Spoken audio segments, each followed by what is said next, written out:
जय श्री राम। जय श्री राम। हर हर महादेव। हर हर महादेव। तो आज आम रायपुर पार करना 50 किलोमीटर दूर पड़ा आसलु है। तो आज मौसम भी सब बढ़िया अच्छे। आज 8 नंबर दिन है, 5 दिन हो केदारनाथ यात्रा करे। तो आज तुम सबूर आशीर्वाद आम ऊपर लागला पार लागसी। बहुत सुंदर मौसम करला अच्छे, दिन जाक चलाइले भी किसी जना ना पड़वार। काली खरा काज आम रही गलु, मात्र आज बहुत सुंदर मौसम करला। तुम आशीर्वाद लगी गला आम ऊपर, एंता सब आशीर्वाद रखीरा। जय श्री राम। जय श्री राम।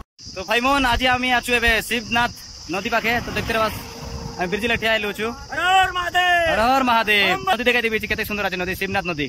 शिवनाथ मंदिर पचवाड़ा जा भाई मोहन। जय श्री राम। सकाले आम बेमतारा पाखर राम मंदिर पाखे आम भोजन करलु। खाइला बेले बहुत सुंदर लगला, बढ़िया भाव आमके स्वागत करला। आमके भी सब बहुत सुंदर लगला तांको संगे मिसला काजे। तार पछे आम डाड़ी नाम रो गोटे गाँ ने आम गलु। माँ शीतला देवी मंदिर थाने आम आश्रय नेलु। हाई मंदिर रो पुजारी और हाई गाँव लोक मन बहुत सुंदर लगला है। से गाँव रो सब लोग आमके निजर परिवार पारा रखिला है। राति 12टा बेले आम साइकिल भी से बनाइला, मात्र आम ताकर संगे फोटो भी काढ़ी ना पारलु। हेटा लगे दुख भी से लागला नहीं।